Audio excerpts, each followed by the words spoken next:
Vanity of vanities. Vanity of vanities. Everything in this world is vanity. Nothing is new under the sun. Kohelet says, my dear brothers and sisters, there comes a point in each of our lives when we stop and we reflect about the meaning of life. We reflect about where we have been, what we have done, how far we have come. We see the timeline of events that have shaped our lives, and we assess how they have impacted who we are today. The book of Ecclesiastes in the Old Testament is the epitome or embodiment. It is the personification of life, reflection, as testified by King Solomon, who wrote it most likely in his advanced age. Metaphorically, the book of Ecclesiastes reads like a photo album. It is like a scrapbook of memories that have shaped Solomon's perspective of life over time. What makes Ecclesiastes intriguing is it captures man's infatuation with chasing after fulfillment in a myriad of forms, fulfillment in a myriad of fashions.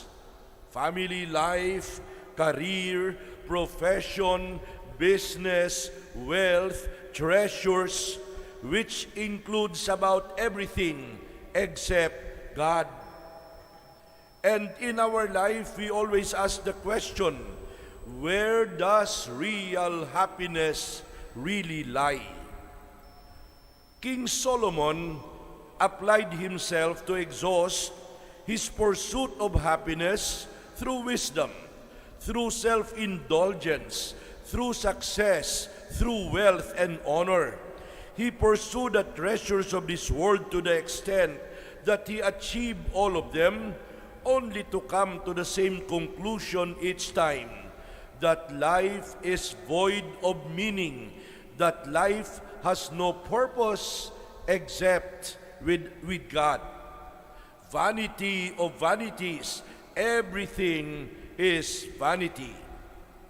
Opportunities are endless to whet our appetites into thinking that our wants are actually our needs. And that is precisely what Satan wants to tempt us with in order to draw us away from God. Ecclesiastes, my dear brothers and sisters, carries the theme of vanity throughout its 12 chapters.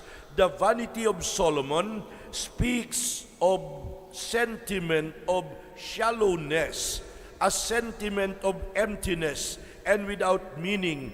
In other words, we desire only to fill our cravings with the objects of our desires, but we realize quickly that the end result leaves us still empty, is still void, is still lonely. We are not happy after all. And Solomon begins Ecclesiastes with a proclamation of vanity and determines that life simply comes and simply goes without the slightest change to time and creation. Generations come and go. The sun rises in the morning and sets in the evening. The wind blows where it wills. Waters rise and fall. All these events exist independent of man because they are ordained by God. Therefore, it matters not whether a man painstakingly toils under the sun, because one day, someday, he will die. My dear brothers and sisters, Solomon was blessed by God with the gift of wisdom. and prospered more than any man in history. But in his arrogance, he felt that he was still empty. Solomon had more. He had more wealth, more intellect, more power, more everything than any man alive. Yet it did not satisfy the spiritual hole in his heart. He lived the prodigal life. He started well, he finished well, but he was seriously lost somewhere in the middle.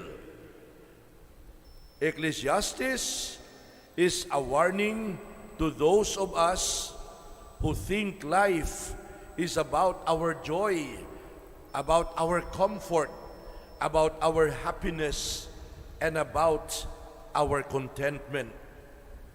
My dear brothers and sisters, as Solomon discovered the mirage of contentment our world tempts us with, they will all fade and pass away, but the word of the Lord endures forever.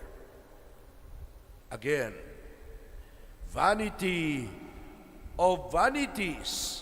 Everything in this life is vanity. Everything passes away except God.